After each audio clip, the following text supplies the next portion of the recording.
हल्ल्याची चौकशी व्हावी तसेच गुरमेहर कौर हिने विद्यार्थी परिषदेच्या कार्यकर्त्यांवर केलेला आरोप गांभीर्याने घ्यावा त्याचीही चौकशी करावी असे म्हणत एबीव्हीपीच्या धुळे शाखेतर्फे अनवर खालिद याच्या प्रतिकात्मक पुतळ्याचं दहन करण्यात आलं. धुळे शहरातील जैन महाविद्यालयाच्या परिसरात पुतळा दहन झाला. जवाहरलाल नेहरू विश्वविद्यापीठातील वादग्रस्त विद्यार्थी नेता कन्हैया कुमार आणि त्याचा साथीदार उमर खालिद यांच्यावर देशद्रोहाचा आरोप आहे. असे असताना दिल्ली येथील रामदास महाविद्यालयात वादविवाद स्पर्धेसाठी जवाहरलाल नेहरू विश्वविद्यालयातील विद्यार्थी आणि देशद्रोहाचा आरोप असलेला उमर खालिद याला निमंत्रित करण्यात आलं होतं.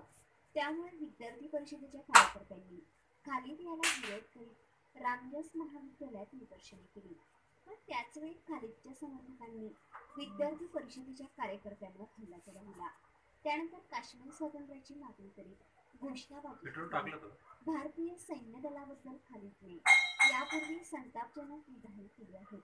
त्यामुळे त्याचा विद्यार्थी परिषद आजही निषेध नोंदवते.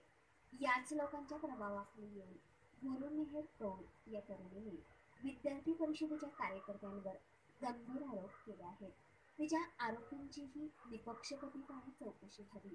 भारतात राहून भारताविरुद्धची भूमिका घेणाऱ्यांना सहन केलं जाणार नाही असं म्हणत विद्यार्थी परिषदेच्या कार्यकर्त्यांनी जय हिंद महाविद्यालयाजवळ उमर खालिदचा प्रतिकात्मक पुतळा जाळला. या आंदोलनात विद्यार्थी परिषदेचे धनश्री चांदवणे, महेश निकम, प्रिया नेरकर, प्रियांका निकम, पूजा पुरव, राहुल पराठे, योगेश थोरात यांच्यासह अन्य कार्यकर्ते होते. मराठी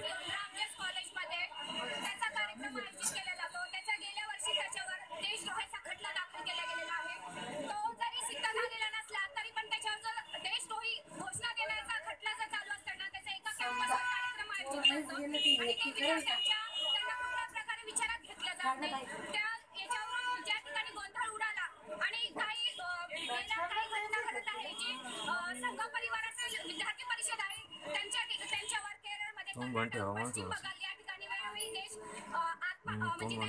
निर्गुणपणे हत्या केली जाते. या सर्वांचा निषेध म्हणून आम्ही आज ज्या डाव्या संघटना आहेत कम्युनिस्ट पक्ष, AISFI अशा देशद्रोही जे संघटना काम करत आहेत त्यांचा आम्ही आज निषेधार्थ म्हणून पुतळा दहन केला गेलेला आहे. बातमीपत्राच्या